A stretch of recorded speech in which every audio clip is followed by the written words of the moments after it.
Chapters 949 Divine Concealment, 950 Unexpected Compensation, 951 Genius of a Generation, Feng Jiuge, 952 Fang Yuan's First Entry into Luopo Valley. Chapter Start, Chapter 949 Divine Concealment. Fang Yuan ही लू लन को बड़े ध्यान से देख रहा था। मास्क पहनने के बाद ही लू लैन का लुक काफी बदल गया था। काले और सुनहरे रंग के जिरा वाले मार्शल अटायर में, छोटे बालों और चमकती एड़ी के साथ, एक हीरोइक और दबाव वाला ऑरा उसके चारों तरफ फैल रहा था जो दूसरों को एक अप्रेसिव सेंसेशन दे रहा था।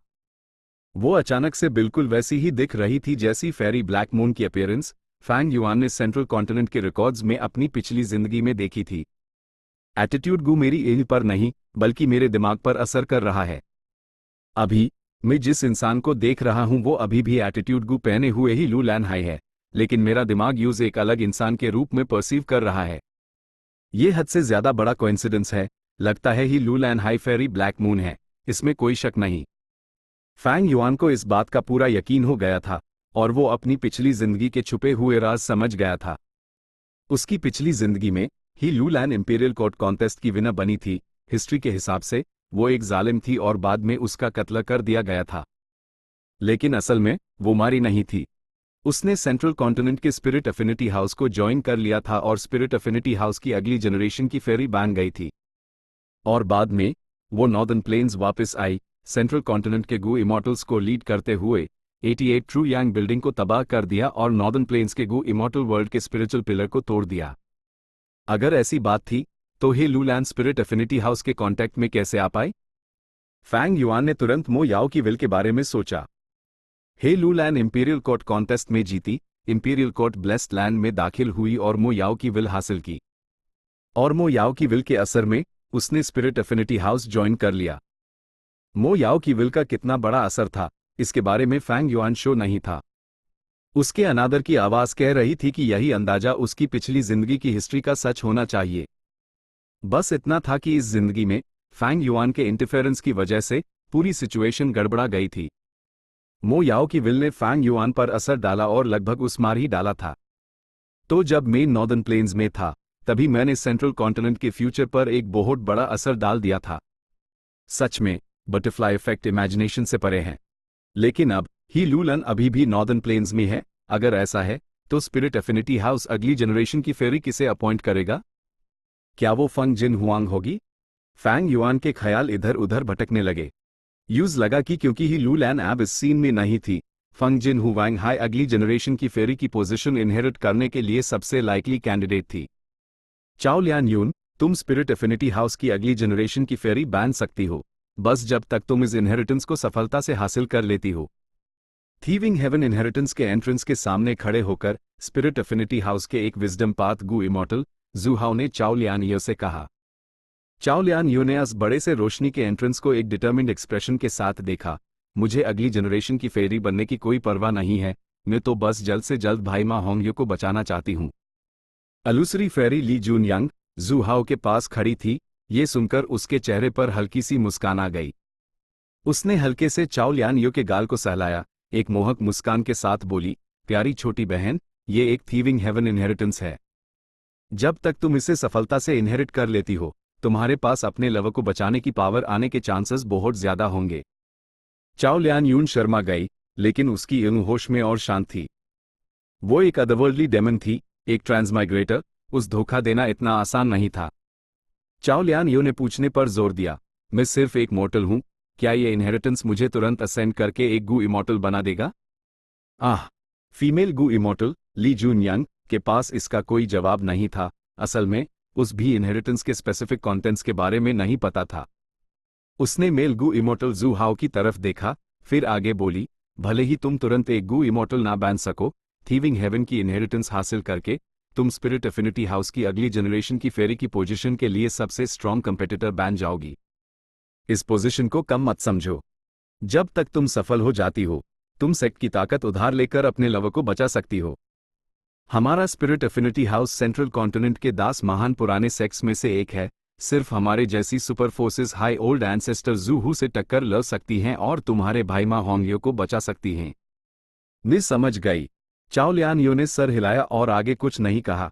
एक मजबूत कदम आगे बढ़ते हुए रोशनी के एंट्रेंस में घुस गई और उसके अंदर गायब हो गई। तुम्हें क्या लगता है वो सफल हो पाएगी? अलूसरी फेरी ली जून यंग ने एक आह भरी और चिंतित एक्सप्रेशन के साथ पूछा। जू हाओ लेकिन कॉन्फिडेंट था। हम पहले हाई कंफर्म कर चुके हैं कि चाओ लियान ये एक अदरवर्ल्डली डेमन है। अगर वो भी सफल नहीं हो पाए तो कौन हो सकता है? उसने आगे कहा, मुझे पता है तुम्हें चिंता है कि इनहेरिटेंस में मुश्किल टेस्ट्स होंगे और चाओ लियान शायद उन्हें पास ना कर पाए क्योंकि वो सिर्फ एक मोर्टल है। लेकिन तुम इस एस्पेक्ट के बारे में ज्यादा नहीं जानती। पिछले कुछ सालों की रिसर्च के बाद मैंने पहले हाई कंफर्म कर लिया है कि थीविंग हेवन डेमन वेनरेबल के इनहेरिटेंस टेस्ट की क्वालिफिकेशन क्या है। जब तक कोई अदरवर्ल्डली डेमन है वो आसानी से उसकी इनहेरिटेंस हासिल कर सकता है और कोई दूसरे खतरनाक टेस्ट्स नहीं हैं। बस मुझे ये नहीं पता कि चाओ लियान इसे इनहेरिट करके कितना ग्रो कर पाएगी। ली जून यंग अपने पति की बातों से शांत महसूस करने लगी। मैं हैरान नहीं हूं अगर चाओ लियान तुरंत एक गू इमॉर्टल बन जाए। आखिरकार यह थीविंग हेवन डेमन वेनरेबल का अरेंजमेंट है। ही इमोर्टल बनने से ज्यादा मुझे उसका फॉर्मलेस हैंड चाहिए। इस वक्त अगर मेरे पास थोड़ा सा और स्ट्रांग इमॉर्टल किलर मूव होता तो मेन फंग जियोगे से हाराना होता। जू हाओ ने यह कहते हुए अपनी मुट्ठियां भींच ली। उसकी यूं में नफरत की एक हल्की सी रोशनी चमक रही थी। किसी भी ऑर्गेनाइजेशन में इंटरनल झगड़े ना हो, ऐसा नहीं हो सकता। स्पिरिट एफिनिटी हाउस नेचुरली इसका एक्सेप्शन नहीं था। फंग जियोगे के गायब होने के बाद स्पिरिट एफिनिटी हाउस के कई गू इमॉर्टल्स ने चुपचाप फेरी बाइकिंग को परेशान करने पर सहमति जताई। और जू हाओ और ली जून यंग, यह कपल एंटी फंग फैक्शन के सबसे इंपॉर्टेंट लोग थे। ली जून यंग ने अपने पति को सांत्वना दी। हेवेंस एनवी मैनर ने आउजू और लिंग में की मौत की खबर भेजी थी और फंग जियोगे इतने लंबे समय से गायब है, हो सकता है वो भी मर गया हो। तुम एक मारे हुए इंसान से क्यों परेशान हो रहे हो? जू हाओ ने नाखुशी से अपने दांत पीसे। HMPH आगे फंग जियोगे की ऐसी शान थी कि सेक्ट में उसकी कही हुई हर बात लगभग ऑटोमेटिकली पूरी हो जाती थी, जिसने हमें इतने सालों तक दबा कर रखा। मुझे थीविंग हेवन इनहेरिटेंस को समझने के लिए भेजा गया था। ये भी उसका मुझे पावर की सीट से हटाने का एक तरीका था। लेकिन यह अच्छा ही हुआ, मैं वो इंसान बन गया जिसे थीविंग हेवन की इनहेरिटेंसेस की सबसे ज्यादा समझ है और इस मामले में सबसे ज्यादा अथॉरिटी है। वरना हम खुले आम चाओ लियानियों की जिम्मेदारी कैसे ले पाते? ली जून यंग ने बार बार सर हिलाया। अभी फंग जिन हुवैंग अगली जनरेशन की फेरी के लिए टॉप कैंडिडेट है, लेकिन चाओ लियान यून का आना एक नया वेरिएबल है जो फंग जिन हुआंग के लिए सबसे बड़े खतरे वाला कंपेटिटर बन गई है। अगर हम यूएस स्टेटस तक पहुंचाने में सपोर्ट कर सकें तो हम न सिर्फ यूएस कामिनी बाइकिंग को दबा पाएंगे बल्कि इसका इस्तेमाल अथॉरिटी वापस पाने के लिए भी कर सकते हैं। चाओ लियान ये अभी अभी आई थी, लेकिन पहले से हाई स्पिरिट एफिनिटी हाउस के अंदर पावर स्ट्रगल में फंस चुकी थी। जू हाओ और ली जून यंग के लिए अथॉरिटी के लिए लड़ने का एक शक्तिशाली हथियार बन गई थी। जैसा कि कहते हैं, इस दुनिया में लोगों का अक्सर सिचुएशन पर कोई कंट्रोल नहीं होता। जू हाओ कुछ कहने ही वाला था कि उसकी निगाहें अचानक आगे टिकी और वो बहुत हैरान हो गया। हैं? ये इतनी जल्दी बाहर आ गई? दोनों इमॉर्टल्स के सामने चाओ लियान यू की फिगर धीरे धीरे हवा से प्रकट हुई।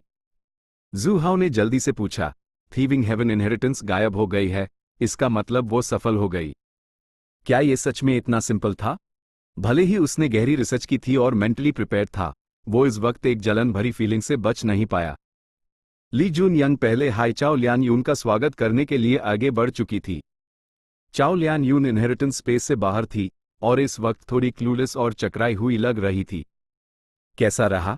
तुम सफल हुई? तुम्हें क्या इनहेरिट हुआ?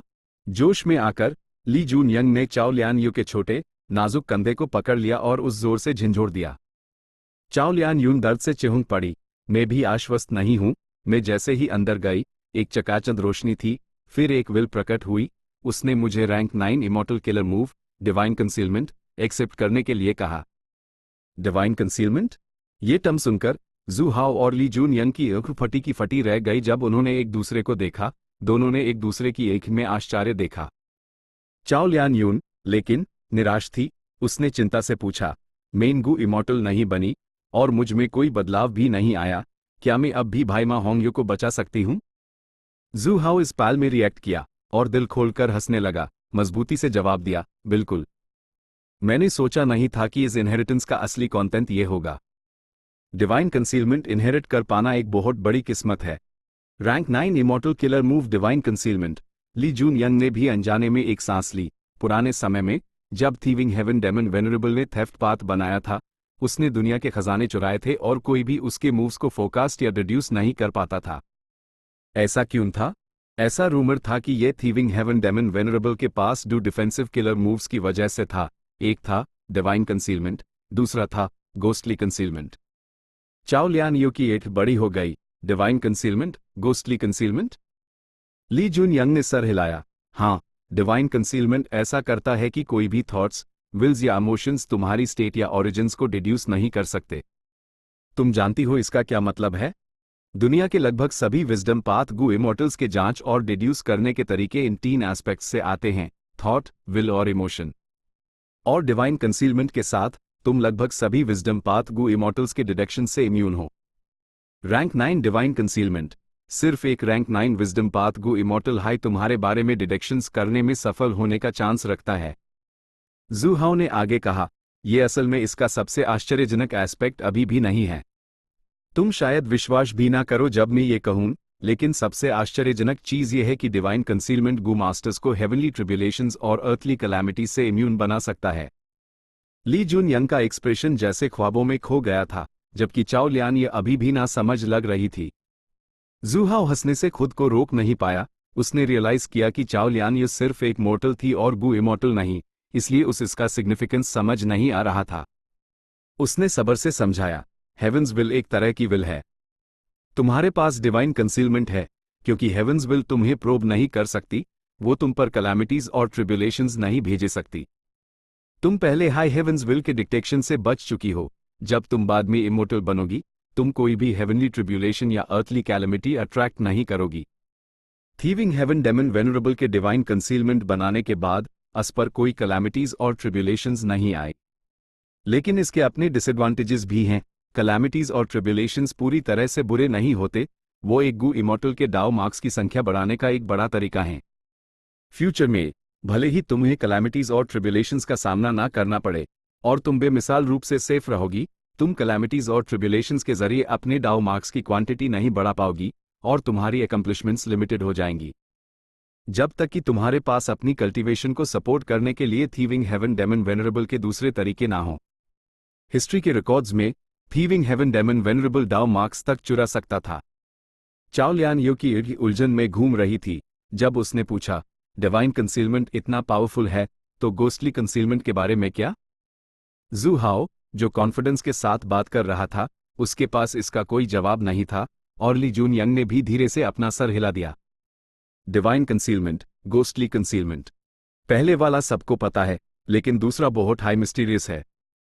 कई सारे गेसेस हैं और सबकी अलग अलग राय है, लेकिन वो सब अनरिलायबल हैं और कभी भी कोई पब्लिकली एक्सेप्टेड आंसर नहीं मिला है।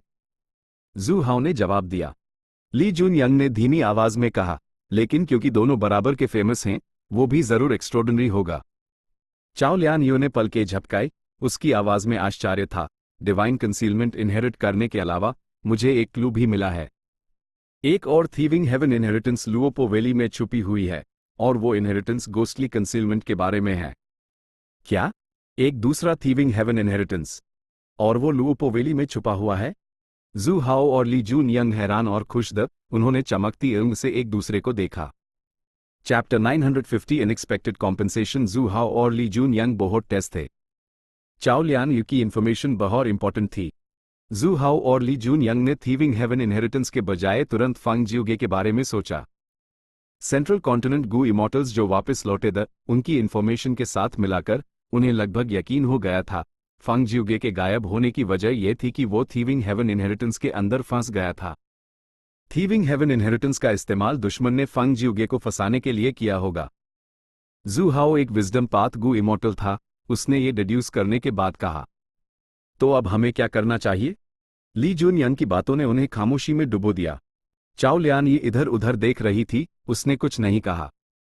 उसके ये कहने की वजह यह थी कि वो नॉर्दर्न प्लेन्स वापस जाना चाहती थी, स्पिरिट अफिनिटी हाउस की पावर का इस्तेमाल करके मां होंगये को बचाने के लिए। लेकिन यूज स्पिरिट अफिनिटी हाउस के अंदर के कॉन्फ्लिक्ट्स के बारे में नहीं पता था। जू हाओ और ली जून यंग ने एक दूसरे को देखा, उन्होंने अपनी निगाहों से बात की। दोनों की निगाहें धीरे धीरे ठंडी हो गई, उनके बीच सालों से बनी केमिस्ट्री और अंडरस्टैंडिंग थी, वो जल्दी ही एक एग्रीमेंट पर आ गए। उन्होंने इस इंफॉर्मेशन को दबाने और टेम्पररी तौर पर रिपोर्ट ना करने का फैसला किया। वो चाहते थे कि फंग जियोगे मर जाए। अगर उन्होंने रिपोर्ट किया तो स्पिरिट एफिनिटी हाउस जरूर उस बचाने के लिए लोगों को भेजेगा। अगर फंग जियोगे अभी भी जिंदा था तो उसके बचाए जाने के बाद क्या होगा? 3 दिन तक बात को टालना के बाद दोनों इमॉर्टल्स टाइम लिमिट तक पहुंच गए और इस इंफॉर्मेशन को रिपोर्ट कर दिया। जैसा कि उम्मीद थी, स्पिरिट एफिनिटी हाउस के हाई अप्स चौकन्ना हो गए। उन्होंने उस बचाने के लिए एक ग्रुप ऑर्गेनाइज किया और अदरवर्ल्डली डेमन चाओ लियान यून वो इस रेस्क्यू मिशन में की पर्सन बैन गई यूज नॉर्दर्न प्लेन्स ले जाया गया। कई दिनों बाद northern plains zombie alliance dark floor giant city. Boom! एक जोर की आवाज सुनाई दी। जैसे ही तेज धमाके हुए पूरी जायंट सिटी कांप उठी। ये क्या हो रहा है?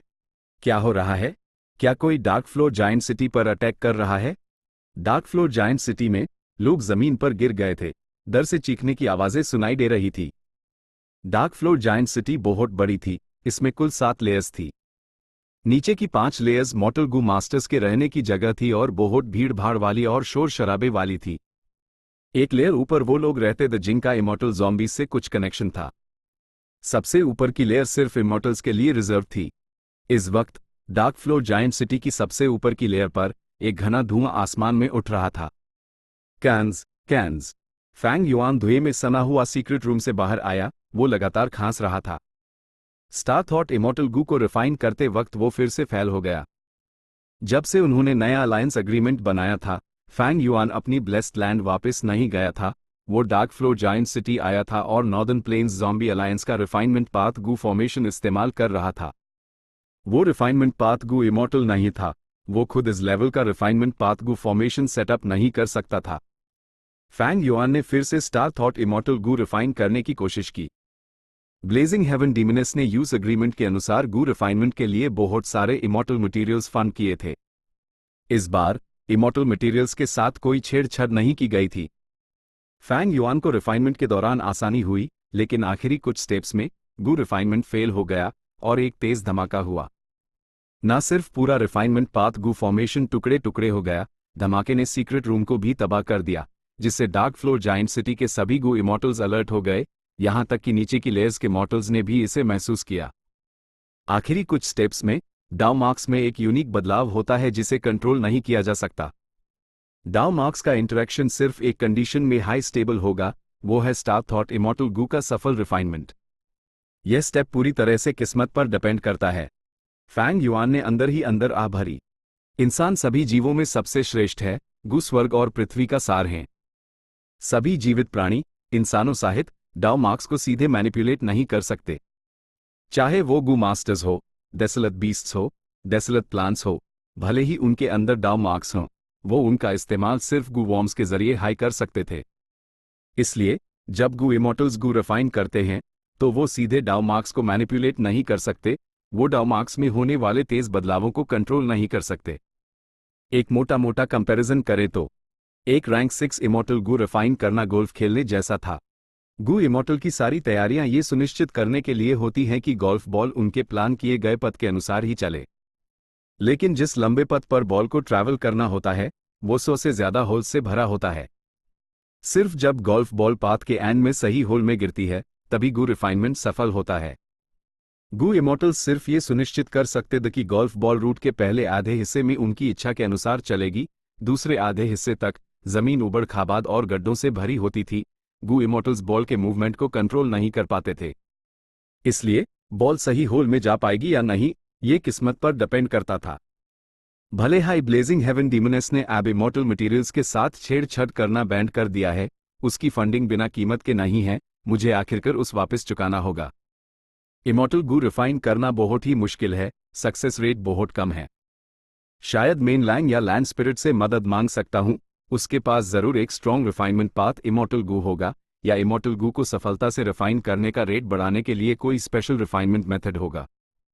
हिस्ट्री में लॉन्ग हेयर एंसेस्टर को सभी समय का नंबर 1 रिफाइनमेंट पाथ इमॉर्टल के रूप में जाना जाता था। उसने अपनी जिंदगी में जितने इमॉर्टल गू रिफाइन किए थे उसकी संख्या ने अनेकों लोगों को हैरान कर दिया था।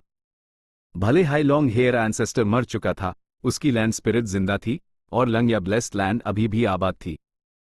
फैंग युआन का गू रिफाइनमेंट फिर से फेल हो गया था, उस चोटें भी आई थी। उसने लंग या लैंड स्पिरिट से मदद मांगने और अपने चांसेस बढ़ाने की कोशिश करने का फैसला किया, भले ही उसे एक बड़ी कीमत चुकानी पड़े। मैं सजेस्ट करूंगी कि तुम पहले स्ट्रेंथ पाथ इमॉर्टल गू रिफाइन करने की कोशिश करो। इस समय फेरी ली शन वहां आए और फैंग युआन को एक सजेशन दिया। फेरी ली शन अब स्नोई माउंटेन ब्लेस्ड लैंड में नहीं रह सकती थी। जब से उन्होंने ही चेंग को मारा था, फेरी ली शान डार्क फ्लोर जाइंट सिटी के अंदर ही रह रही थी। ब्लेजिंग हेवन डीमनेस के साथ उसका रिश्ता एक्सपोज हो गया था, सबको इसके बारे में पता चल गया था। पहले ब्लेजिंग हेवन डीमनेस ने इमॉर्टल ज़ॉम्बीज के एक ग्रुप को स्नोई माउंटेन ब्लेस्ड लैंड के डिमोनिक पाथ गू इमॉर्टल्स पर हमला करने के लिए लीड किया था, जिसमें सक्सेस रेट काफी हाई था। असल में इसकी वजह यह थी कि फेरी ली शन गद्दार थी जो ब्लेजिंग हेवन डीमनेस को इंटेलिजेंस एक्सपोज कर रही थी। फेरी ली शन एक information path quasi great grand master थी, भले ही वो स्नोई माउंटेन ब्लेस्ड लैंड की फोर्सेस के अलायंस एग्रीमेंट से बंधी हुई थी, वो रिस्ट्रिक्शंस के आसपास से निकल सकती थी और ब्लेजिंग हेवन डीमनेस की मदद कर सकती थी, जबकि यूज वायलेट करने पर हल्की चोटें ही लगती थी। ओल्ड एंसेस्टर ज़ूहू ऐसे गद्दार को कैसे रख सकता था? ब्लेजिंग हेवन डीमनेस से मिलने के बाद उसने सार्वजनिक रूप से फेरी ली शन को निकालने की घोषणा की और use snowy mountain blessed land का दुश्मन घोषित कर दिया। फेरी ली शन ने नॉर्दर्न प्लेन्स की सबसे बड़ी डेमोनिक पाथ फोर्स को नाराज कर दिया था, लेकिन ज़ॉम्बी अलायंस ने उसका स्वागत किया। ब्लेजिंग हेवन डीमनेस के साथ उसके रिश्ते ने उनमें से एक बना दिया था। इसके अलावा वो ओल्ड एंसेस्टर ज़ूहू को अभी अभी सरेंडर करने के लिए मजबूर करने में की पर्सन थी। डार्क फ्लोर जायंट सिटी में फेरी ली शन को इमॉर्टल ज़ॉम्बीज बहुत रिस्पेक्ट देते थे। फैंग युआन ने फेरी ली शन की बातें सुनी और उसकी तेवर चढ़ गए। प्लीज एक्सप्लेन करो। फेरी ली शन ने भरी सिचुएशन में एक चेंज आया है। मेरी बहन की फंडिंग तुम्हारे स्टार थॉट इमॉर्टल गू के रिफाइनमेंट के लिए शायद डिले करनी पड़ेगी। ऐसा क्यों? फैंग युआन समझ नहीं पा रहा था। उन्होंने अभी अभी एग्रीमेंट सेट किया था। क्या ब्लेजिंग हेवन डीमनेस इतनी जल्दी एग्रीमेंट तोड़ने वाली थी? ये अजीब था, क्योंकि फैंग युआन के स्टार थॉट इमॉर्टल गू के रिफाइनमेंट को फंड करना ब्लेजिंग हेवन डीमनेस का हाई आइडिया था। फेरी ली शन ने वजह समझाई और फैंग युआन जल्दी समझ गया क्यों। वजह यह थी कि ब्लेजिंग हेवन डीमनेस और ओल्ड एंसेस्टर ज़ूहू के बीच कोऑपरेशन का नॉर्दर्न प्लेन्स पर बहुत बड़ा असर पड़ा था जब स्नोई माउंटेन और ज़ॉम्बी अलायंस ने सीज़फायर किया। दोनों फोर्सेस के बीच कॉन्फ्लिक्ट ने बहुत अटेंशन अट्रैक्ट किया। कुछ दूसरे रीजन्स ने भी इस मामले की जांच की, लेकिन ब्लेजिंग हेवन डीमनेस और ओल्ड एंसेस्टर ज़ूहू अपनी लिमिट्स जानते थे। उन्होंने कोऑपरेट किया और इस कॉन्फ्लिक्ट को तेजी से और शांति से सुलझा लिया। नॉर्दर्न प्लेन्स की राइचस पाथ फोर्सेस इसको बड़े उत्साह से देख रही थी, क्योंकि वो उनके बीच एक कॉन्फ्लिक्ट देखना चाहते थे। अचानक एक ट्विस्ट आ गया। जैसे हाई कॉन्फ्लिक्ट खत्म हुआ, ज़ॉम्बी अलायंस के हेडक्वार्टर्स ने कंट्रीब्यूशन पॉइंट्स के अलावा एक मैंडेटरी मिशन भेजा। नॉर्दर्न प्लेन्स ज़ॉम्बी अलायंस के सभी मेंबर्स को एक साथ काम करना था, अपने सारे रिसोर्सेज का इस्तेमाल करके एक विशाल गू फॉर्मेशन रिफाइन करना था। इस गू फॉर्मेशन का एक हाई इस्तेमाल था इमॉर्टल ज़ॉम्बी कब्रिस्तान को प्रोटेक्ट करना।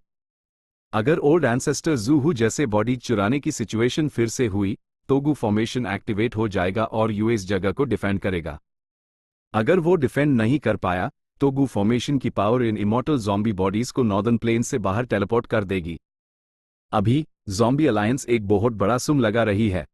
सिर्फ northern plains zombie alliance branch high नहीं, बल्कि दूसरी 3 ब्रांचेस और हेडक्वार्टर्स भी मिलकर ये विशाल इमॉर्टल गू फॉर्मेशन बना रहे हैं।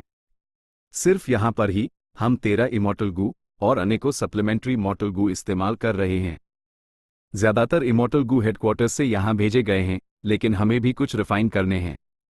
इसलिए डार्क फ्लोर जायंट सिटी सभी इमॉर्टल ज़ॉम्बीज को गू रिफाइन करने के लिए वापस बुला रही है। डार्क फ्लोर जायंट सिटी में जरूर स्टोरेज की कमी होगी। इमॉर्टल ज़ॉम्बीज को अपने पर्सनल रिसोर्सेज इस्तेमाल करने पड़ेंगे। फेरी ली शन ने डिटेल में समझाया। बिल्कुल, इमॉर्टल ज़ॉम्बीज को अपने पर्सनल रिसोर्सेज कंट्रीब्यूट करने के लिए कॉम्पनसेट किया जाएगा। ज़ॉम्बी अलायंस हेडक्वार्टर्स बहुत सारे कंट्रीब्यूशन पॉइंट्स दे रहा था, आम समय से कहीं ज्यादा, मेंबर्स को कॉम्पनसेट करने के लिए। ये पिछले 1000 सालों में ज़ॉम्बी अलायंस द्वारा लिए गए सबसे बड़े एक्शंस में से एक था। भरी मात्रा में कंट्रीब्यूशन पॉइंट्स ने इमॉर्टल ज़ॉम्बी मेंबर्स को गू रिफाइन करने के लिए उत्साहित कर दिया। जब तक वो पार्टिसिपेट करते और इमॉर्टल मटेरियल्स खर्च करते, चाहे वो फेल होते या सक्सीड, उन्हें एक बहुत बड़ा सुम कंट्रीब्यूशन पॉइंट्स मिलता। ये 1000 साल में मुश्किल से दिखने वाला बेनिफिट था। इसके अलावा इस गू फॉर्मेशन को सेटअप करने के बाद ज़ॉम्बी अलायंस का कब्रिस्तान बिना किसी फ्यूचर की चिंता के सेफ हो जाएगा। ज़ॉम्बी अलायंस के इमॉर्टल ज़ॉम्बीज भी इस विशाल इमॉर्टल गू फॉर्मेशन के क्रिएशन को देखकर खुश थे। ईस्टर्न सी से आए इमॉर्टल ज़ॉम्बीज टेम्पररी तौर पर ईस्टर्न सी वापस नहीं जा सकते थे। वो रुके और इमॉर्टल गू रिफाइन किए और बहुत सारे सप्लीमेंट्री इमॉर्टल गू भी। ब्लेजिंग हेवन डीमनेस भी वही थी, वो अब फैंग युआन को फंड नहीं कर सकती थी। फैंग युआन का स्टार थॉट इमॉर्टल गू रिफाइन करने का प्लान रुक गया। वो गू रिफाइनमेंट सीक्रेट रूम का इस्तेमाल भी नहीं कर सकता था। उसने पहले हाई ज़ॉम्बी अलायंस एग्रीमेंट जो यूएस पर लगाया गया था उस रद्द करवा दिया था। ब्लेजिंग हेवन डीमनेस, जो ब्रांच लीडर थी, उसके पास ये करने की अथॉरिटी थी। डार्क फ्लोर जायंट सिटी में फैंग युआन और फेरी लीशन दोनों आउटसाइडर्स थे। सिवाय इसके कि फेरी लीशन फैंग युआन से कहीं ज्यादा पॉपुलर और रिस्पेक्टेड थी। फैंग युआन ने तेवर चढ़ हेट हुए सोचा, मेरी पिछली जिंदगी के 500 सालों में ज़ॉम्बी अलायंस का ये प्लान भी था और वो सफल भी हुए थे। लेकिन वजह ये नहीं थी कि ओल्ड एंसेस्टर ज़ूहू ने कब्रिस्तान से इमॉर्टल ज़ॉम्बीज चुराए थे। ऐसा लगता है कि हिस्ट्री का कोर्स आसानी से नहीं बदलेगा। इस जिंदगी में ज़ॉम्बी अलायंस फिर से ये विशाल इमॉर्टल गू फॉर्मेशन बना रहा है। फैंग युआन उन्हें रोक नहीं सकता था, बिल्कुल नहीं। ज़ॉम्बी अलायंस एक बहुत बड़ी फोर्स थी। ब्लेजिंग हेवन डीमनेस, जो सिर्फ एक ब्रांच की लीडर थी, पहले से ही उस मजबूती से दबा सकती थी। अगर फैंग युआन की इतनी वैल्यू ना होती जिससे ब्लेजिंग हेवन डीमनेस को इंटरेस्ट आया और उसने उसके साथ कोऑपरेट करने का फैसला किया, तो फैंग युआन शायद अब तक मर चुका होता। लेकिन चाहे ब्लेजिंग हेवन डीमनेस कितनी भी स्ट्रांग हो, फैंग युआन उस कॉम्पनसेशन को नहीं छोड़ेगा जिसका वो हकदार था। ब्लेजिंग हेवन डीमनेस का एक्शन हमारे अलायंस एग्रीमेंट के खिलाफ जा रहा है ना? फैंग युआन ने फेरी ली शन को देखते हुए पूछा। फेरी ली शन ने कड़वाहट से मुस्कुराया। ये वाकई ब्लेजिंग हेवन डीमनेस द्वारा एग्रीमेंट का उल्लंघन था। उनके अलायंस एग्रीमेंट के अनुसार ब्लेजिंग हेवन डीमनेस को फैंग युआन को काफी कॉम्पनसेशन देना पड़ता। जब तक फैंग युआन कॉम्पनसेशन क्लेम छोड़ने के लिए तैयार नहीं होता, ब्लेजिंग हेवन डीमनेस को यूज पे करना पड़ता, वरना एग्रीमेंट का बैकलैश यूज बुरी तरह से घायल कर देता। ब्लेजिंग हेवन डीमनेस भी इस बात पर पछता रही थी। अगर यूज ये पता होता तो वो फैंग युआन को फंड हाई क्यों करती? क्या कोई दूसरी कंडीशन बेहतर नहीं थी? भले ही वो यूज फंड करना चाहती थी, वो एक अलग तरीके से कर सकती थी जिससे एग्रीमेंट न टूटे। ज़ॉम्बी अलायंस के प्लान ने ब्लेजिंग हेवन डीमनेस को चौंका दिया, और क्योंकि फैंग युआन ने हार नहीं मानी, यूज कॉम्पनसेट करना ही पड़ा। Chapter 951 genius of a generation, Fang Jiuge. Fang Yuan Hu immortal blessed land वापस आ गया। ब्लेजिंग हेवन डीमनेस का कॉम्पनसेशन बहुत हाई सैटिस्फैक्ट्री था। पहली बात, ब्लेजिंग हेवन डीमनेस के हाल ही में फंड किए गए इमॉर्टल मटेरियल्स सब माफ कर दिए गए। फैंग युआन को यूज वापस पे करने की जरूरत नहीं थी। दूसरी बात, ब्लेजिंग हेवन डीमनेस ने फैंग युआन को 3 फायरपाथ इमॉर्टल गू उधार दिए और उस बहुत सारे मोर्टल गू भी दिए। यह 3 फायरपाथ इमॉर्टल गू और अनेकों मॉर्टल गू मिलकर फायरपाथ immortal killer move, nirvana fire, बना सकते थे। वैसे ब्लेजिंग हेवन डीमनेस काफी अनलकी थी। उसने फैंग युआन को स्टार थॉट इमॉर्टल गू रिफाइन करने के लिए फंड किया और उस बहुत सारे कीमती इमॉर्टल मटेरियल्स दिए। आखिर में सब कुछ बर्बाद हो गया और फैंग युआन को उस वापस कुछ भी नहीं देना पड़ा। बेशक ब्लेजिंग हेवन डीमनेस ने पहले इमॉर्टल मटेरियल्स में गड़बड़ की थी, लेकिन फैंग युआन ने उससे बहुत एक्सपीरियंस हासिल किया था। वो स्टार थॉट इमॉर्टल गू के रिफाइनमेंट प्रोसेस से काफी फेमिलियर हो गया था। अलायंस एग्रीमेंट की वजह से फैंग युआन को immortal killer move nirvana fire की डिटेल्स मिल गई। कौन से इमॉर्टल गू को ऑर्डर, कितने सप्लीमेंट्री मॉर्टल गू की जरूरत थी, गू वॉर्म्स का ऑर्डर क्या था, फैंग युआन को ये सब साफ साफ पता था। लेकिन इस किलर मूव को यूज करने के लिए एक शर्त थी, गू इमॉर्टल के शरीर से फायर पाथ डाउ मार्क्स खर्च करने पड़ते थे। ब्लेजिंग हेवन डीमनेस ने चालाकी से इस सच को छुपा रखा था। यह एग्रीमेंट में एक छोटा सा जाल था। वो इसका इस्तेमाल करके फैंग युआन पर अपना कंट्रोल बढ़ाना चाहती थी। क्योंकि फैंग युआन के पास कोई फायर पाथ डाउ मार्क्स नहीं थे, अगर वो निर्वाणा फायर का इस्तेमाल करके जिंदा होना चाहता तो यूज ब्लेजिंग हेवन डीमनेस की जरूरत पड़ती कि वो उसके लिए निर्वाणा फायर का इस्तेमाल करे। फैंग युआन ने immortal killer move nirvana fire को मॉडिफाई करने का प्लान बनाया, दूसरे इमॉर्टल गू को कोर के तौर पर इस्तेमाल करके वही या उसके जैसे रिजल्ट्स हासिल करने के लिए। और सबसे अच्छा ये होता कि ये नए कोर इमॉर्टल गू वो इमॉर्टल गू होते जो फैंग युआन के पास थे। यह मॉडिफिकेशन बहुत मुश्किल था। आमतौर पर विजडम पाथ गू इमॉर्टल्स को इसमें कोई कॉन्फिडेंस नहीं होता, लेकिन फैंग युआन को इससे बहुत उम्मीदें थी। वजह यह थी कि विजडम गू इमॉर्टल ब्लेस्ड लैंड के अंदर था। रैंक 9 विजडम गू की शक्ति बस कमाल की थी, उस शब्दों में बयान नहीं किया जा सकता था। फैंग युआन के लिए यह करना जरूरी था।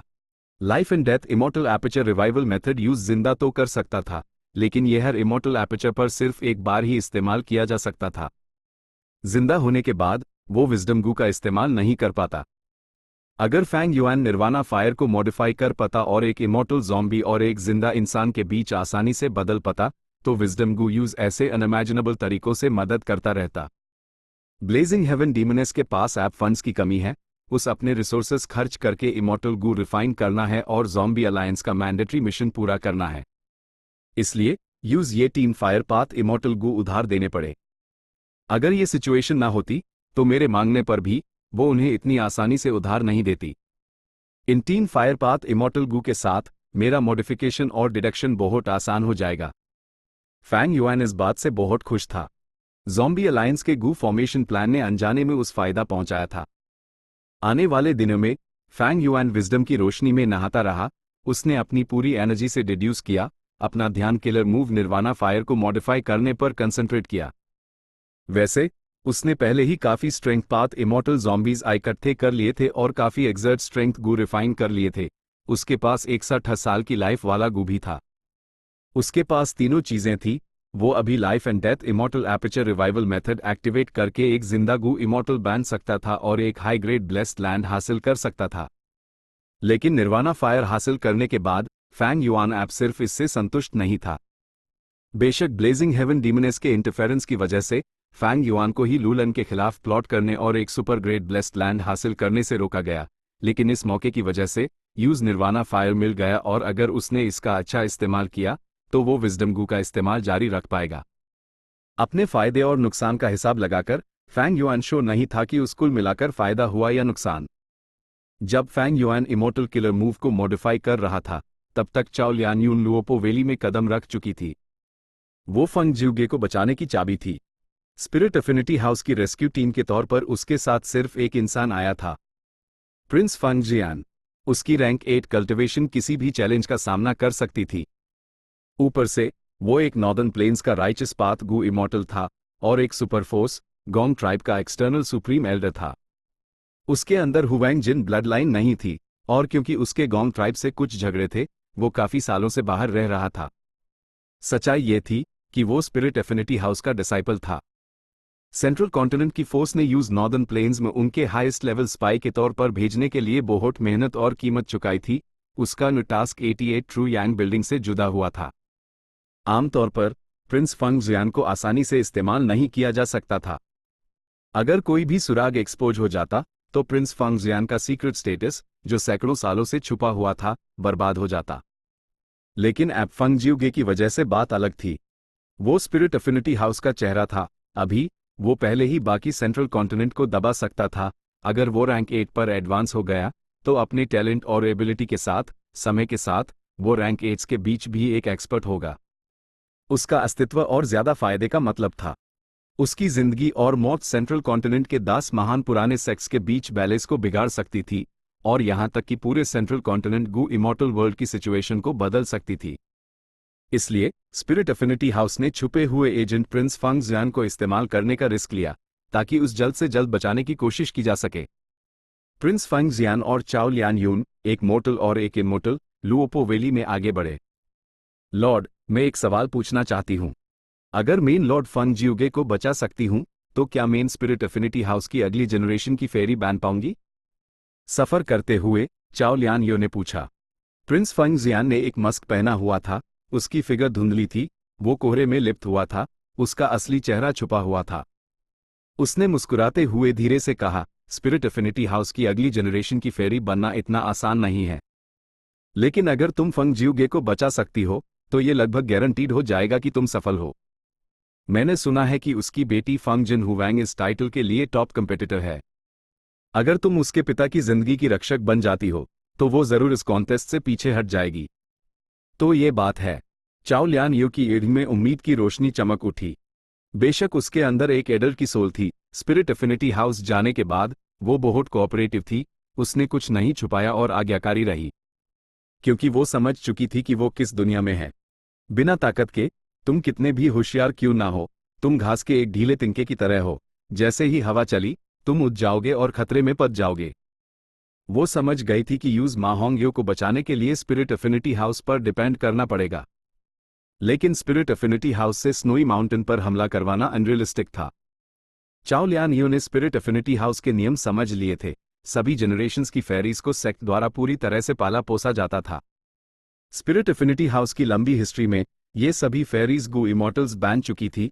उनके पास बहुत ताकत थी और सेक्ट में उनकी काफी अथॉरिटी थी। भाई होंग यू को बचाने के लिए मुझे खुद पर हाई डिपेंड करना होगा। भाई होंग यून, तुम्हें हिम्मत नहीं हारनी चाहिए। चाओ लियान यू ने अंदर ही अंदर मा होंग यू के लिए दुआ की। प्रिंस फेंग जियान अचानक रुक गया। मिल गया, यही है। स्पिरिट एफिनिटी हाउस से इमॉर्टल गु का इस्तेमाल करके प्रिंस फेंग जियान ने एक इमॉर्टल किलर मूव हासिल किया था जो थीविंग हेवन इनहेरिटेंस को ढूंढने में स्पेशलाइज्ड था। इस किलर मूव को इस्तेमाल करने के लिए उन्हें धीरे धीरे चलना पड़ता था।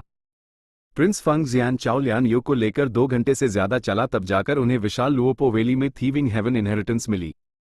प्रिंस फेंग जियान ने अपना इमॉर्टल गु एक्टिवेट किया और कुछ हाई मिनट्स में एक रोशनी का एंट्रेंस खुल गया। वुश! रोशनी का एंट्रेंस अभी खुला ही था कि एक तेज हवा चली। प्रिंस फेंग जियान चूक गया। असिमुलेशन की हवाएं यहां कैसे हो सकती हैं? उसने जल्दी से अपना इमॉर्टल गु एक्टिवेट किया, एक किलर मूव इस्तेमाल किया और अपने हाथ से पकड़ लिया। असिमुलेशन की हवाएं एक बॉल में कंडेंस हो गई, जिसे प्रिंस फेंग जियान ने अपने हाथ में कास कर पकड़ लिया। लेकिन जल्द ही प्रिंस फेंग जियान का हाथ कांपने लगा और उसका चेहरा पीला पड़ गया। जल्दी अंदर जाओ, मैं इसे सिर्फ एक पाल के लिए कंट्रोल कर सकता हूं। चाओ लियान यू ने उसकी बात तुरंत मान ली। भले ही वो उसका चेहरा नहीं देख सकती थी, वो उसकी आवाज से उसकी बेचैनी सुन सकती थी। चाओ लियान यू ने अंदर कदम रखा और एक जानी पहचानी जगह देखी।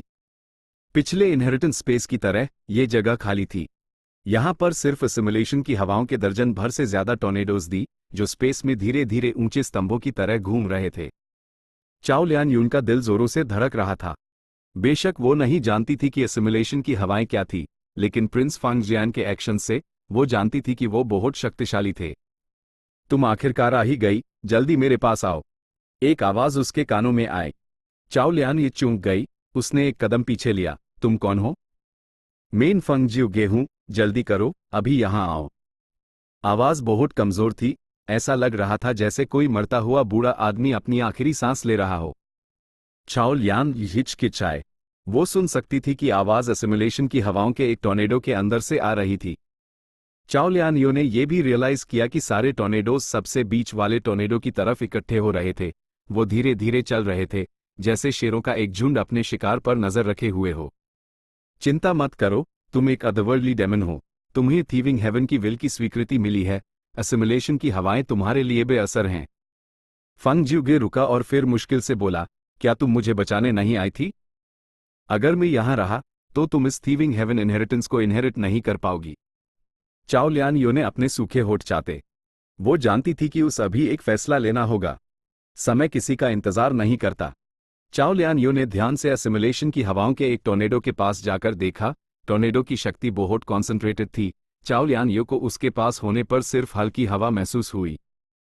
उसने अपना कांपता हुआ हाथ बढ़ाया और उस टॉर्नेडो के अंदर डाल दिया। अगर किसी गु इमॉर्टल ने यह देखा होता तो वो हैरानी से चिल्ला उठता। लेकिन चाओ लियान यू की अनजानाई ने यूज कम डरपोक बनाया। वो असिमुलेशन की हवाओं की शक्ति नहीं जानती थी और उसने फेंग जियोगे पर विश्वास करना चुना। जैसा कि फेंग जियोगे ने कहा था, असिमुलेशन की हवाएं जिनसे प्रिंस फेंग जियान भी नहीं निपट सकता था, चाओ लियान यू के लिए बेअसर थी। चाओ लियान यू के हाथ अंदर डालने के बाद टॉर्नेडो एक दिखने वाली रेत से सिकुड़ने लगा। कुछ ही सांसों में वो गायब हो गया। फेंग जियोगे की आवाज फिर से आई, देखा, क्या मैं सही नहीं था? इस इनहेरिटेंस स्पेस में असिमुलेशन की हवाओं से भी ज्यादा शक्ति है, इसलिए इसे नाश नहीं किया जा सकता। तुम एक अदरवर्ल्डली डेमन हो जिसे इस स्पेस ने स्वीकार किया है। इसकी सुरक्षा में तुम्हें कोई खतरा नहीं है। चाओ लियान यू खुशी से झूम उठी। लॉर्ड फेंग जियोगे, मैं आपको अभी बचती हूं। वो टॉर्नेडोज में घुस गई, अपना रास्ता बनाते हुए, और जहां भी वो जाती असिमुलेशन की हवाएं गायब हो जाती। आखिरकार वो सेंटर तक पहुंच गई और सबसे बड़ा हवा का स्तंभ जो फेंग जियोगे को कैद किए हुए था, बिखर गया। आगे उसने देखा कि फेंग जियोगे हवा में क्रॉस लेग बैठा था, जमीन से 3 मीटर ऊपर। उसका चेहरा गुलाबी था और उसकी पोशाक साफ थी, लेकिन उसकी ईंटें कास कर बैंड थी। लॉर्ड फंग ज्यूगे, चाओ लियान यू ने धीरे से पुकारा। फंग ज्यूगे ने धीरे से अपनी आंखें खोली, उसका एक्सप्रेशन हीरे की तरह साफ था। उसने कुछ नहीं कहा, उसने अपना दाहिना हाथ खोला और यूस चाओ लियान ये को दिखाया। उसकी हथेली पर खून से 2 शब्द लिखे हुए थे। चाओ लियान यो ने उलझन में उस देखा, अपनी निगाहें फिर से फंग ज्यूगे की तरफ घुमा दी। फंग ज्यूगे यूएस पर हल्के से मुस्कुराया, आगे, उसका पूरा शरीर हवा के साथ बिखर गया, वो उसी जगह पर विघटित होकर गायब हो गया। चाओ लियान यून बस हक्का बक्का होकर देखती रह गई। एक युग का सबसे महान प्रतिभाशाली, फंग ज्यूगे, गुजर चुका था। Chapter 952 Fang Yuan's first entry into Luopo valley Hu immortal blessed land. क्योंकि यहां समय की गाती अलग थी, यहां आधा महीना बीत चुका था। अंडरग्राउंड गुफा में फैंग युआन विजडम की रोशनी में नहा रहा था और हमेशा की तरह शांति से डिड्यूस कर रहा था। यहां use killer move, vaguely familiar face इस्तेमाल करने की जरूरत नहीं थी, वो अपने असली ज़ॉम्बी अपीयरेंस में था। वो हिला नहीं, एक पत्थर की तरह अचंचल बैठा रहा। लेकिन उसके दिमाग में अनेकों तारों की रोशनी के कतरे चमक रहे थे, जबकि ख्यालात अंदर ही अंदर अनंत रूप से टकरा रहे थे। पफ! एक लंबे समय बाद उसने एक सांस छोड़ी, उसने अपनी आंखें खोली और एक बेहद थका हुआ एक्सप्रेशन दिखाया। वो मुश्किल से खड़ा हुआ, इतने लंबे समय तक गहरी सोच के बाद उसका दिमाग दर्द कर रहा था और उस चक्कर के झोंके महसूस हो रहे थे। बेशक वो एक विजडम पाथ ग्रैंड मास्टर था, उसका फायर पाथ अटेनमेंट लेवल बहुत कम था, वो हर डिडक्शन को सिर्फ 7 दिन और 7 रातों तक ही मेंटेन कर सकता था। 7 दिन और 7 रातों के बाद यूज आराम करना पड़ता, आगे जारी रखने में असमर्थ। उसका दिमाग एक उबलती हुई कढ़ाई जैसा था, जिसे बार बार ठंडा होने के लिए समय चाहिए था। अगर नहीं, तो उसके दिमाग को काफी नुकसान पहुंच सकता था। इतने दिनों के बाद मैंने निर्वाणा फायर के मॉडिफिकेशन का सिर्फ 20% हाई पूरा किया है, और ये विजडम की रोशनी के असर के साथ था। अगर मैं अकेला करता तो मेरी अभी की प्रोग्रेस तक पहुंचने में अनेकों साल लग जाते। इमॉर्टल किलर मूव बनाना बहुत मुश्किल था। किलर मूव निर्वाणा फायर तो और भी गहरा था। फायर पाथ का इस्तेमाल करके लाइफ और डेथ के रहस्यों को दिखाना, अगर ब्लेजिंग हेवन डीमनेस एक fire path great grand master ना होती तो शायद वो इस मूव को सफलता से ना बना पाती। फैंग युआन अंडरग्राउंड गुफा से निकला और आराम करने के लिए डांगो पलस वापस आ गया। आधे दिन सोने के बाद उसका दिमाग ताज़ा हो गया, लेकिन अपने अनुभव के अनुसार फैंग युआन को पूरी तरह से रिकवर होने के लिए अभी भी पूरी रात आराम करना था। हु इमॉर्टल ब्लेस्ड लैंड में दिन और रात नहीं थे, आसमान में कोई बदलाव नहीं होता था। लेकिन अगर होता तो रात होने में अभी भी 6 घंटे बाकी थे। फैंग युआन अपना समय बर्बाद नहीं करना चाहता था, उसने कनेक्टिंग हेवन गू एक्टिवेट किया और उसका कॉन्शियसनेस ट्रेजर येलो हेवन में प्रवेश कर गया। इस दौरान उसने चुने हुए कुछ रैंक 8 इमॉर्टल मटेरियल्स बिक्री के लिए रखे, ताकि अपने इमॉर्टल गू को खिलाने के लिए बहुत सारा खाना एक्सचेंज कर सके। बिल्कुल, ज्यादा कीमती क्वाजी रैंक 9 इमॉर्टल मटेरियल्स उसने अपने पास रखे। जो रैंक 8 इमॉर्टल मटेरियल्स उसने बेचे वो उसके इन्वेंट्री में सबसे कम क्वालिटी के थे। फिर भी इसके परिणामस्वरूप ट्रेजर येलो हेवन में हलचल मच गई। रैंक 8 इमॉर्टल मटेरियल्स का आकर्षण बहुत बड़ा था। इसने फैंग युआन को आसानी से अपने इमॉर्टल गू को खिलाने का वर्तमान लक्ष्य पूरा करने में मदद की। अगर ये रैंक 8 इमॉर्टल मटेरियल्स ना होते तो मैं इसके लिए लंबे समय तक परेशान रहता। फैंग युआन अब इमॉर्टल गू को खिलाने का बोझ महसूस कर रहा था। उसके पास अभी बहुत सारे इमॉर्टल गू थे। बहुत कम गू इमॉर्टल्स के पास इतने सारे इमॉर्टल गू होते हैं। इन इमॉर्टल गू को खिलाने का बोझ बहुत बड़ा था। असल में इमॉर्टल गू के लिए क्वांटिटी से ज्यादा क्वालिटी इंपॉर्टेंट थी। जैसे जू सॉन्गजी, उसके पास सिर्फ एक इमॉर्टल गू था, लेकिन जब शैडो सेक्ट ने यूज इमॉर्टल किलर मूव्स का एक सेट दिया तो वो बिना किसी साफ कमजोरी के लड़ा। इस सिचुएशन में वो अपने इमॉर्टल गू का पूरा इस्तेमाल कर रहा था। सबसे आम सिचुएशन है कम संख्या में इमॉर्टल गू को खिलाना और उन्हें कोर के तौर पर इस्तेमाल करके अलग अलग सिचुएशन से निपटने के लिए कई अलग अलग इमॉर्टल किलर मूव बनाना। फैंग युआन ये जानता था, लेकिन उसके पास कोई विकल्प नहीं था। वो इन इमॉर्टल गू को आसानी से बेच नहीं सकता था। इमॉर्टल गू के ट्रांजैक्शंस बहुत रेयर, अगर होते भी थे तो वो इमॉर्टल गू के बदले इमॉर्टल गू ट्रेड करते थे। ट्रेजर येलो हेवन में आखिरी डील निपटाने के बाद फैंग युआन का इमॉर्टल गू खिलाने का सेशन फिलहाल के लिए खत्म हो गया। जहां तक स्टार थॉट इमॉर्टल गू के रिफाइनमेंट की बात है, फैंग युआन ने यूज साइड में रख दिया था। उसके पास अभी भी रैंक 6 इमॉर्टल गू रेसिपी ऑल आउट एफर्ट गू की थी, लेकिन उसने यूज रिफाइन करने का प्लान नहीं बनाया था। भले ही उसने सेल्फ स्ट्रेंथ इमॉर्टल गू खो दिया था और उसकी बैटल स्ट्रेंथ बहुत गिर गई थी। इमॉर्टल गू रिफाइन करने का सक्सेस रेट बहुत कम था। स्टार थॉट इमॉर्टल गू रिफाइन करने के चक्कर में फैंग युआन को भारी नुकसान उठाना पड़ा था। अभी उस हर बार इमॉर्टल गू रिफाइन करने के बारे में सुनकर बीमारी महसूस होती थी। यूजन इमॉर्टल ज़ॉम्बीज पर कुछ दया और सहानुभूति महसूस हुई जो अभी कलेक्टिव रूप से इमॉर्टल गू रिफाइन कर रहे थे। उसके पास अभी इमॉर्टल एसेंस स्टोन्स की कमी नहीं थी, लेकिन उसके सारे funds star form blessed land के निर्माण में खर्च हो रहे थे। इस दौरान फैंग युआन मल्टीटास्किंग कर रहा था। स्टार फॉर्म लैंड स्पिरिट मेहनत से काम कर रहा था, फैंग युआन के डिजाइन प्लान्स के अनुसार नए स्ट्रक्चर्स बना रहा था। अभी स्टार फॉर्म ब्लेस्ड लैंड नए डेवलपमेंट के साथ 40% पूरा हो चुका था। लेकिन रिवाइवल मेथड के साथ फैंग युआन को स्टार फॉर्म ब्लेस्ड लैंड के प्रति अब वैसी जल्दबाजी महसूस नहीं हो रही थी। फैंग युआन ने हु इमॉर्टल ब्लेस्ड लैंड के रिसोर्सेस को स्टार फॉर्म ब्लेस्ड लैंड में मूव करने का भी प्लान नहीं बनाया था। इस दौरान फैंग युआन का समय हु इमॉर्टल ब्लेस्ड लैंड में संतोषजनक और शांतिपूर्ण था। उसकी मुख्य कोशिश किलर मूव निर्वाणा फायर को मॉडिफाई करने पर थी। सब कुछ तैयार था, बस आखिरी महत्वपूर्ण तत्वों की कमी थी। एक बार निर्वाणा फायर पूरा हो गया, फैंग युआन जिंदा हो जाएगा और एक हाई ग्रेड ब्लेस्ड लैंड हासिल करेगा। आगे वो सारे ब्लेस्ड लैंड्स के रिसोर्सेस को अपने इमॉर्टल एपर्चर में मूव करेगा। ये सबसे सुरक्षित और सबसे तेज तरीका था। बिना शक एक बार ये प्लान सफल हो गया, फैंग युआन का भविष्य उज्जवल होगा। फैंग युआन ने धैर्य से इंतजार किया।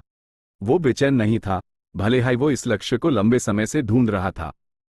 उसकी पिछली जिंदगी के 500 सालों के अनुभवों ने उसके अंदर अद्भुत धैर्य का प्रशिक्षण दिया था। लेकिन जब वो रात भर आराम करके अपने किलर मूव मॉडिफिकेशन को जारी रखने की तैयारी कर रहा था, ही लूलैन ने उससे मदद मांगी। तुम कभी अंदाजा नहीं लगा सकते कि मुझे ही चेंग की सोल में क्या मिला। एक स्टारगेट का इस्तेमाल करके ही लूलैन उत्साह से फैंग युआन के सामने आई। हे चेंग के मरने के बाद उसकी सोल हे लूलैन ने पकड़ ली थी। इन पिछले कुछ दिनों में ही लूलैन ने ही चेंग की सोल से बहुत सारी चौंका देने वाली जानकारी हासिल की थी। जिस चीज ने उस सबसे ज्यादा प्रभावित किया वो थी लुओपो वैली में 100 दिनों की लड़ाई। फैंग युआन, तुम्हारे पास पहाड़ हिलाने की क्षमता है, मुझे तुम्हारी जरूरत है कि तुम मेरे लिए लुओपो वैली हासिल करो। चिंता मत करो, मैं तुम्हें पूरा कॉम्पनसेशन दूंगी। हमें जल्दी करना होगा इससे पहले कि कोई कॉम्प्लिकेशंस आ जाएं। हे लूलैन ने तेजी से काम किया। लुओपो वैली। फैंग युआन ने कुछ नहीं कहा, उसने अपने पास मौजूद ओपन डोर गू और क्लोज डोर गू के बारे में सोचा। उसके पास लुओपो वैली का सुराग बहुत पहले से था, लेकिन वो दूसरे मामलों में उलझा हुआ था और वहां नहीं गया। ए फ्लैट ही लूलैन की जानकारी मिलने के बाद वो अपनी सतर्कता और सावधानपूर्वक लिए गए फैसले पर अंदर से खुश था।